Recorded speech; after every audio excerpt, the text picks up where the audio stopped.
What is up, everyone? So in this video, I'm going to give my outlook for the rest of 2019 for the stock market for US and global, and why if you have money in the stock market, why it might be a good time to reevaluate what you have, and if you have money that you're looking to invest in the stock market, why it might be a good idea to kind of hold off at least for the next year or two. So the global markets have been really crazy and volatile in the last couple months. I'm sure most of you remember back in December, the market absolutely tanked around the world. S&P 500 dropped around like 15%, bottomed around 2,300, and it's rallied all the way back to just over 2,800. And it's really at a key technical level right now. There's a lot of resistance. Back 3 months ago, it topped out around 2,900. And right around 2,800, there's a lot of resistance. It's topped out around there quite a few times. So right now, it's really going to be interesting to see what happens at a technical level, but more so at a fundamental level. The markets around the world, or more so the economy around the world, is really starting to roll over and slow down. So PMI, which is basically a survey that they send out to all the manufacturers, and they kind of give a survey of kind of their inventory levels, manufacturing, and PMI has been really slowing down, really all over the world in the last few months. And we'll kind of go into my computer here in a little bit, and I'll go through each one and just kind of show what level they're at. And I want to give a little bit more clarity on what PMI is, if you are not familiar with that term. It's basically a leading indicator. A lot of people really follow this that invest and trade because it's a leading indicator for the economy and stock markets. So things like GDP, unemployment, which a lot of people follow, those are lagging indicators, which means that it's basically happened in the past. The stock market, PMI, things like that, those are really leading indicators because they're looking forward. PMI, it's new orders, inventory levels, so it's really on the leading edge of kind of the health of the global economy, what consumers are doing, if they're spending their money, or if we're in contraction. So basically, it goes on a scale from 0 to 100. So 50, anything above 50 means expansion. Anything below 50 means contraction. And recently, a lot of countries have been sliding to contraction mode. Not a sharp fall off yet, but it's definitely falling pretty quickly. And it's going to be interesting to see what happens over the next couple months. If this continues to decline in countries around the world, this is going to be a huge problem. And I don't want to predict, a recession yet, but we are 10 years into this expansion, so it's pretty normal for things to slow down. And right now, we've been in the news cycle where it's all about China and the U.S. and the trade war that we've had with them.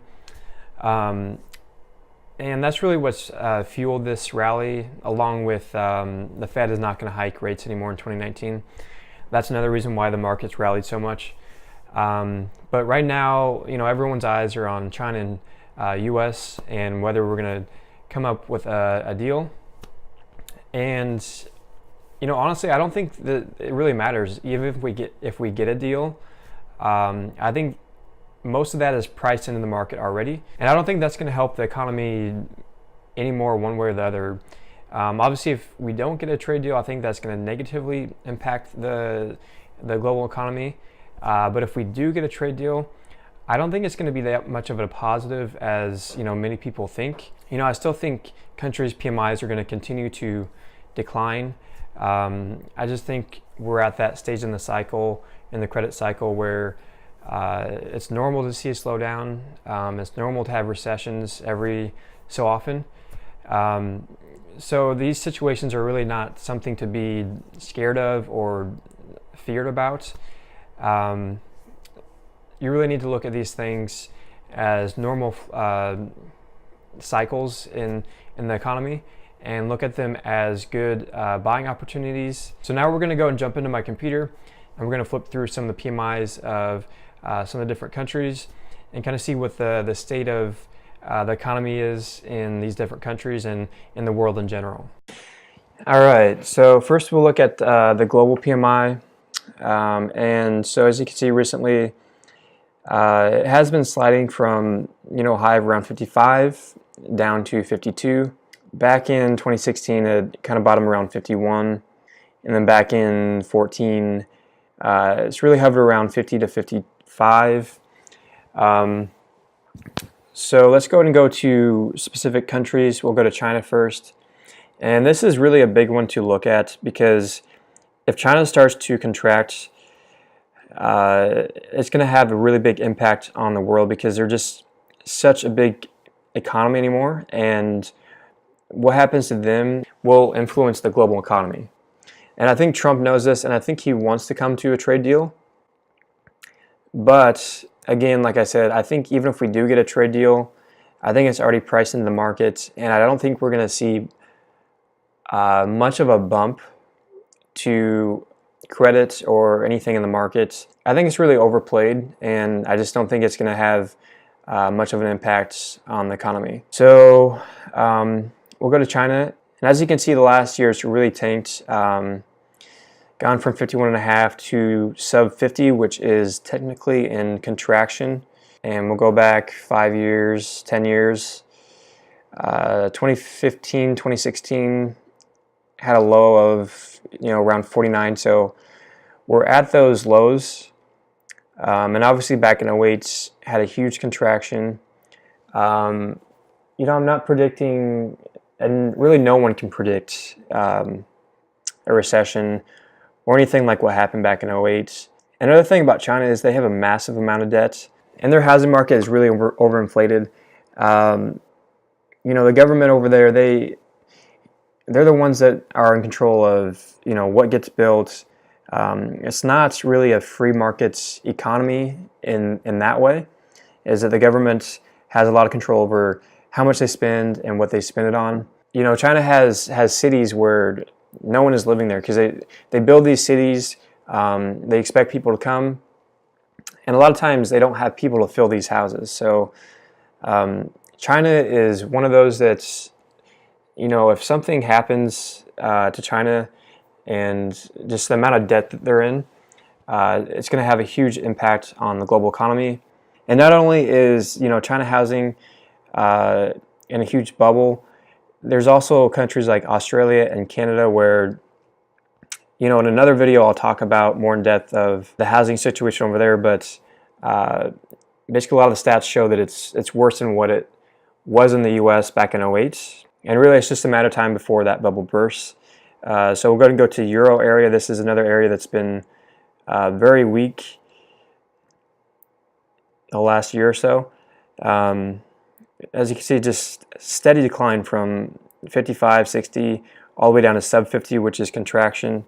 Go back 5 years, 10 years. As you can see, just a steady contraction.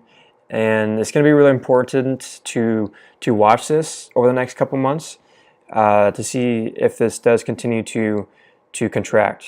And the areas to watch are really going to be China, Europe, and Australia, as well as South Korea, because South Korea is a country that exports a lot of goods. So PMI is a leading indicator, but South Korea PMI is considered to be even more of an indicator, just because they have the things that they export to other countries. So when they start to contract, it's really a sign that the rest of the globe is going to contract as well. But we'll go to US PMI. I'm not as concerned nearly about the US. The US is in a much better position than any other country. And I think it'll stay like that, just kind of where we're at regulation-wise. But I do think that, as you can see, last year is starting to contract as well, but still well above 50. So we're not in contraction mode yet. But it's going to be really important to keep an eye on some of the other countries because it's a global economy, and when other countries contract or go into recession, it will influence the U.S. as well. I just think that we're going to be in a better position. We're going to be more insulated than other countries, but it will still have an impact on the U.S. So we'll go to South Korea. 1 year, as you can see, this is really starting to contract well below 50. And like I said, this is considered to be what many people look at as the leading indicator of PMI. So a lot of times this will lead other countries around the world a couple months. So we go to 10-year, sub 48. So nothing to get too worried about yet because, this does fluctuate up and down quite a bit. It's just that, the rest of the world is really slowing down as well.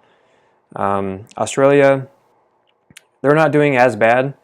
They're actually expanding last couple months to 54. The situation in Australia is, their housing market is very overinflated, and they are basically an export economy. They rely heavily on the health of China because China imports a ton of their minerals.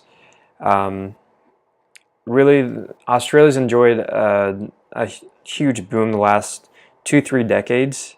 They haven't had a recession in like over 27 years. And that has a lot to do with the growth of China. Because basically, Australia, their economy is based around mining, and they export those commodities to China. Also, a lot of Chinese investors invest in Australia and move to Australia. That's helped out the housing market a ton. But again, if China sneezes, has a cold, whatever, it's going to impact Australia. That's the thing that could make the housing market pop. Take a quick look at the SPY. Like I said, had a huge rally since December lows, and now we're stuck at this resistance here. Can't seem to get above there. I don't see it getting above there. This is just a huge resistance level. I see a pullback, and not predicting a crash or anything like that, not doomsday or anything like that, but it's going to be important to watch the PMIs, and if it continues to slow. So as you can see, around the world, the PMI is starting to contract. It's going to be interesting to see what happens over the next couple of months, because just because it contracts below 50 doesn't mean that we're going to have a recession. It goes up and down quite a bit, fluctuates quite a bit. From here, I'm really neutral to negative. I don't see much of, if any, upside from here. There's really nothing that's going to power the market higher that I can see. I am selectively short, so I am shorting a few stocks in the U.S. and a few ETFs that track Australia and Canada mainly, and I'll make a video on that later. That's it for this video, guys. I hope you guys enjoyed, and I'm going to be uploading more frequently. I know it's been about 4 months since I uploaded my last video, so definitely going to be uploading at least a couple times a week. So yeah, I hope you guys enjoyed, and I'll see you guys in the next one.